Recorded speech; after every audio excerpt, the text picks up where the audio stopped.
use your senses. Use your senses, girl. Maybe you tasting a different, I don't know, type of noodle is gonna change your mind. She said, I'm here for a round two.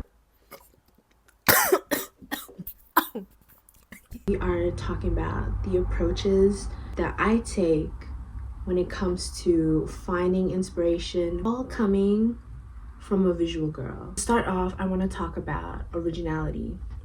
In my opinion, I do believe that it is very rare for someone to create a very original work. I do believe that in some way, shape, or form, we do take lots of inspiration from so many people, from so many things, from our environment, to be able to create our own little products, our art.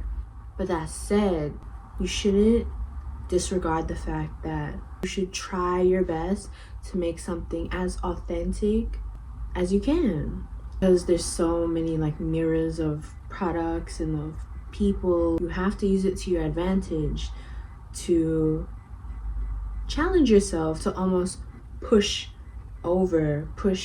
beyond what your creative field, your creative like skills are currently capable of.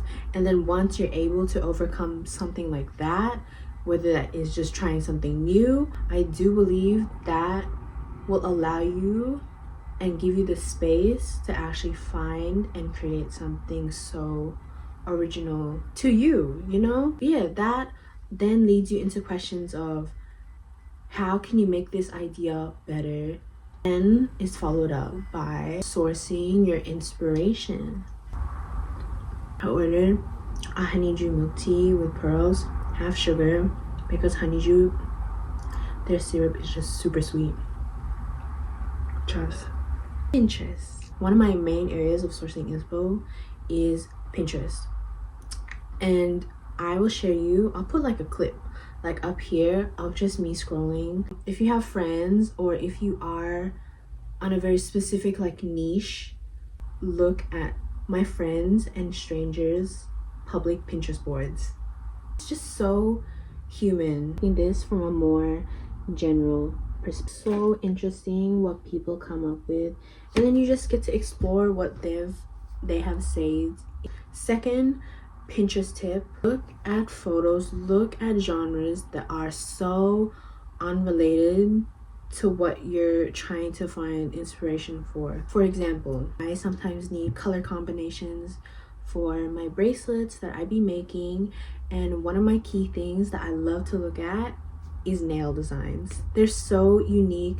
Like if you compare Western nails in the US versus in Asia, so different.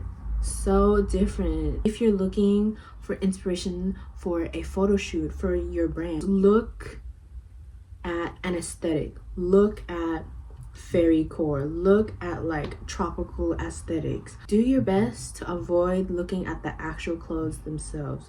Look at the colors that appear there, look at people's location pictures that they put up there. I also love to look at graphics, fan-based graphics, like them K-pop ones like this, and just like other graphics such as like that. I also use that to take inspiration on the vibe. Trust me, Pinterest will take you far. Be thankful, like thank you Pinterest for still being free, and it better stay free. Number 2 is nature. Take a break. People underestimate how good it feels to be in nature, and don't get me wrong, I don't actively put myself there, but the feeling that you always get post just being around nature and being around things that simply are alive and that are not human beings, it hits different. It hits different. Clear your mind, clear your heart, clear your creative drawing board, and just breathe for a second. And once you're able to take a break, you're then able to think clearly. Let this be a time of a quick reset. You have time. You just have to make time. Period. The third thing that I use to cultivate my inspiration is music. Specifically my photo shoots that I want to create. But this can also be for films, for campaigns, stuff like that. Listening to music intentionally. And what I mean by this is literally envisioning the scene when you are listening to that one song. Make playlists, listen to again, stalk other people's playlists, and I can envision where it is. I can envision what people could be wearing, what they could look like model wise, because music is such a vast space for you to just explore and just randomly come across things that you just wouldn't expect if you simply relied on looking at other people's work. Fourth, pop culture. One big example is literally using adventure animes to make this project of mine. It was really inspired by adventure animes where in every anime you have these main characters, right? And these main characters normally have colored hair to represent that they're the star in the show. That said, everyone has a very, very distinct personality. I use that to create a human version, all because I had an interest in anime, and anime was always a consistent thing growing up. So take stuff like that, use fan fiction. You can go anywhere with this, from games to TV shows to movies to animation. The one takeaway for finding inspiration individually during your solo time is to one, be intentional, be open-minded, only take what resonates. Anything else, just throw it away. Use your senses. Use your senses, girl. We're lucky that we have them. Listen to audio, listen to people talk, taste. Go out to eat something new, or go out to eat your favorite thing. Go to a fabric store, go touch the buttons, feel the fabrics, the textures. Maybe you tasting a different, I don't know, type of noodle is going to change your mind. You don't know that yet. You literally don't know that yet. So you'd have to try.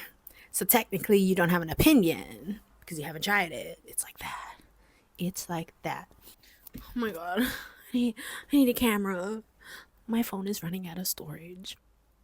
Anyways, we're here at the second section, and now we are talking about the social aspect. I have three approaches that you can use in this social aspect.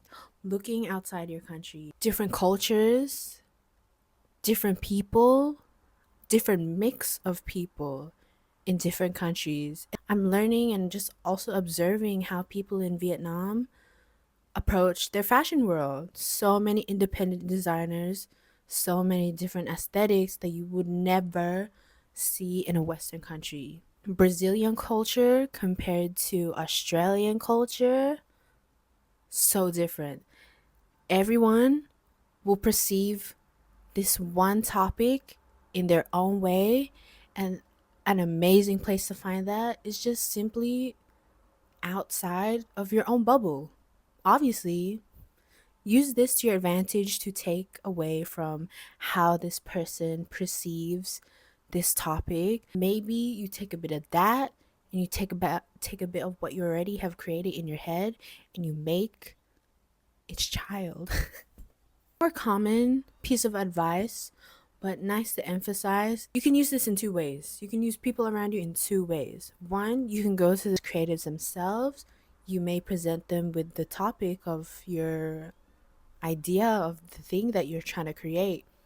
You can grab opinions, you can grab them, you can tell them to critique your idea, to critique your writing, that, or you can even ask people who don't know what the fuck they're talking about, and you will still get a different perspective. Sometimes it might be a hit or miss, but me personally, I would still find it so interesting to ask this person who does nursing about what they think about this project of mine. Like, you would ask them, if you were me, what else would you add to this to elevate it, to upgrade it?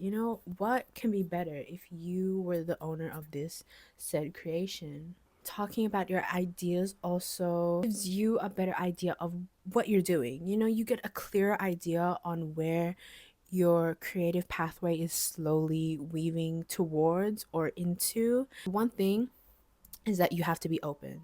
You have to be open to some things that they may suggest that you just won't take, but you're still here to listen because maybe a small part of what they suggested is the thing that will help you elevate even higher with you. If you're feeling a bit more spontaneous, ask someone random. If there's an influencer that you know or another person in your community that you know that you're not friends with, free will, bitch. Go DM your work to them and just ask them, can you give me an opinion? I want to see your perspective because fuck it, why not? Again, they could be the person that will help you elevate your work. And you wouldn't know until you tried. This is another general piece of advice I am also taking right now because I've realized how important it actually is. Surround yourself with like-minded beings. Look at people who are starting, who are in the journey, and who have achieved somewhat of what your personal goal is. Why would you take advice from someone who hasn't done what you are currently trying to achieve? I feel like I don't need to say anything more. Why would you ask someone about flying a plane when this person is an architecture? You know what I mean? Like how you were coming to me. I have had my fair share of creative ups and downs, not to mention being a creative POC person, especially Filipino. Just observe these people, how they approach their work, how they approach certain environments that you are more likely to experience in your pathway, whatever that may be, because it could be beneficial. You know, you won't see this situation from a person who is doing something completely different. Surround yourself with like-minded beings, whether it's your friends or just people that you look up to. That is the best thing you are able to do. Oh, okay. Bonus tip, ask questions. Ask random people questions. This mini goal of just telling myself that I want to ask more questions, just point blank, period. I was at this art expo. There was this one girl who was selling her art, her posters, at a lower price compared to the rest of the artists. I went up there. I didn't have an intention of buying, but I had that question in mind. I asked her, why did you price your posters lower compared to other artists here? And she went off. She went off. And for something like that, I also asked this one girl, this other artist, obviously appreciating her artwork, but I also asked her, where did you source these lobster clamps? It's so specific. Some people will gatekeep shit, but a lot of people like me will not gatekeep because the fuck. Anyways, I have no idea how long this is gonna be. I hope you enjoyed. Hope you try out these approaches and I hope they work for you, even in the slightest. If not, I hope some of these are simply a reminder that these are free, they are open to you as long as you take the opportunity to. Go touch some grass, go eat some food, ask them questions because the worst they can say is no. And if they say no, shit, ask the next person. If not, then just do something else. You know in the comments if you end up trying one of these approaches, one of these advices that I've given out today. I would really like to know. Anyways, I don't know what my next video is, but I'll see you next time.